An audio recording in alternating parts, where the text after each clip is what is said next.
Imagine a time machine, not one that hurtles us through space but through the evolution of human thought. Our destination? The intellectual landscape of the Middle Ages. Here, amidst the rise of kingdoms and cathedrals, two literary movements flourished: patristic and scholastic literature.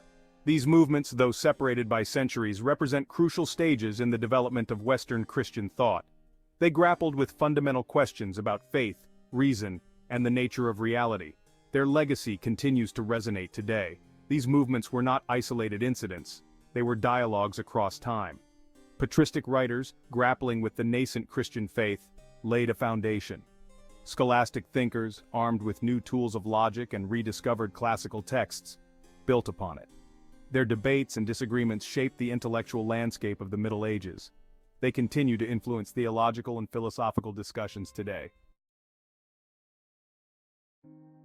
Patristic literature emerges from the crucible of the early Christian Church. Spanning from the late 1st to the 8th century AD, Christianity rose from a persecuted sect to the dominant religion of the Roman Empire. Patristic writers faced a formidable task, articulating the tenets of the Christian faith, defending it against heresies and criticism. In a world steeped in classical philosophy and pagan thought, formulating theology from Jesus' teachings, explaining concepts like the Trinity and Incarnation.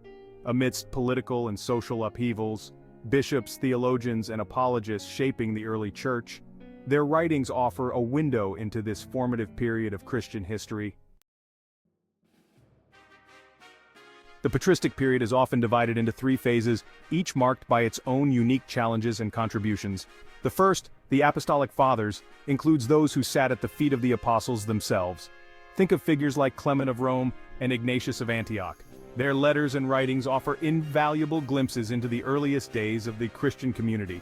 Next, we encounter the apologists. These figures, like Justin Martyr and Tertullian, found themselves defending the faith against both Roman persecution and intellectual skepticism. Their writings are characterized by their reasoned arguments and attempts to engage with classical philosophy on its own terms. Finally, the golden age of patristic literature emerges in the 4th and 5th centuries. This period boasts some of the most influential theologians in Christian history, figures like Augustine of Hippo, Jerome, and Ambrose. Their works, ranging from biblical commentaries to theological treatises, laid the foundation for much of medieval thought.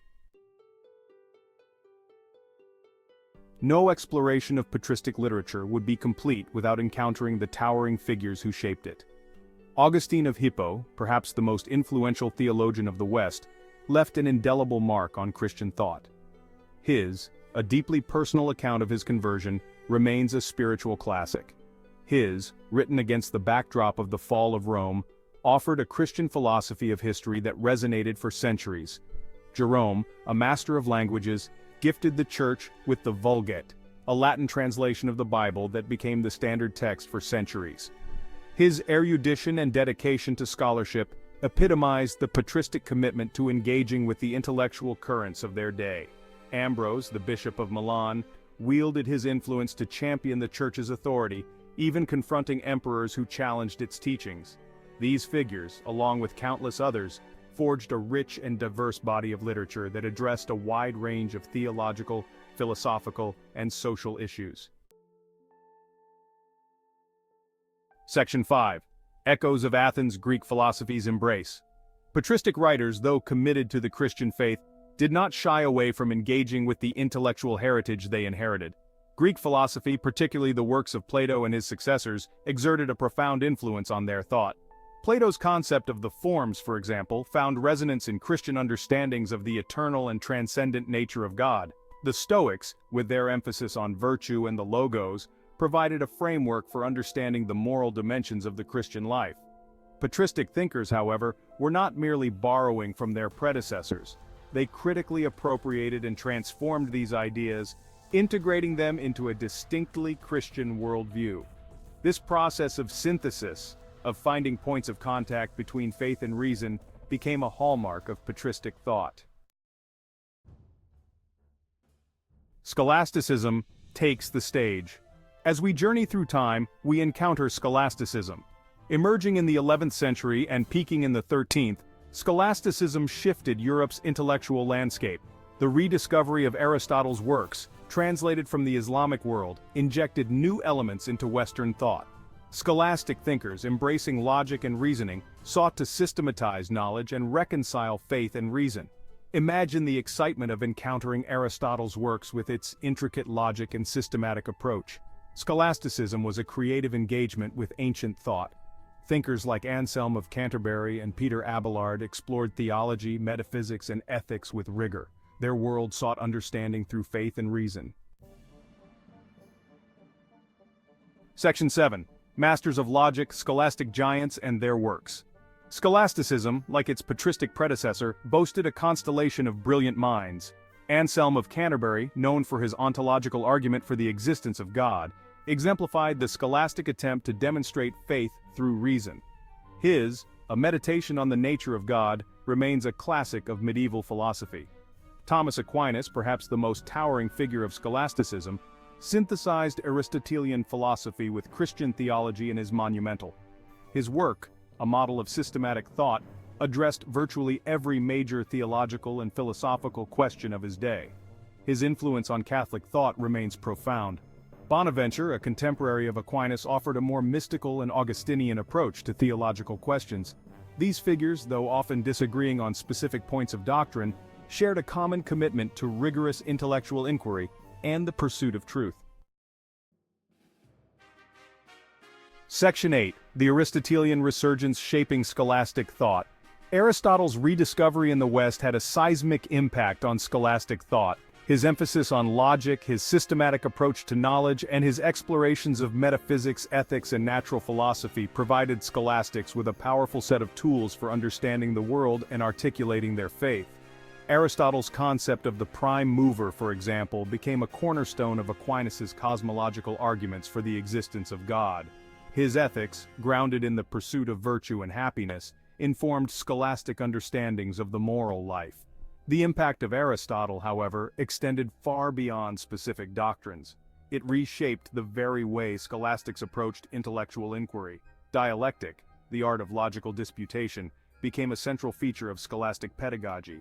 Universities hummed with debates as students honed their skills in logic and argumentation, dissecting complex theological and philosophical questions with an almost surgical precision. Section 9. Citadels of Knowledge, Universities as Crucibles of Scholasticism. Scholasticism found a fertile ground for growth in the burgeoning universities of medieval Europe. These institutions, emerging in the 12th and 13th centuries, became centers of intellectual ferment, attracting scholars from across the continent. The University of Paris, with its renowned faculty of theology, became a focal point for scholastic debate. Oxford and Bologna, each with its own unique character and areas of specialization, also played crucial roles in the development and dissemination of scholastic thought. Within these institutions, ideas were debated, challenged, and refined. The university, with its emphasis on logic, disputation, and the systematic exploration of knowledge, provided the perfect environment for scholasticism to flourish. Section 10. Bridging the Divide. The Enduring Influence of Patristic and Scholastic Literature. Patristic and scholastic literature, though separated by centuries, are not isolated phenomena. They represent two crucial stages in the ongoing dialogue between faith and reason that has characterized Western thought. Patristic writers, grappling with the challenges of articulating and defending the Christian faith in a world still steeped in paganism, laid the groundwork for the systematic theological explorations of the scholastics. Scholastic thinkers, armed with new tools of logic and rediscovered classical texts, built upon this foundation, refining theological concepts, engaging in sophisticated philosophical debates, and shaping the intellectual landscape of medieval Europe. These movements, each in their own way, demonstrate the human capacity for profound theological reflection and the enduring power of ideas to shape history. Section 11. Conclusion. A legacy forged in dialogue and discovery.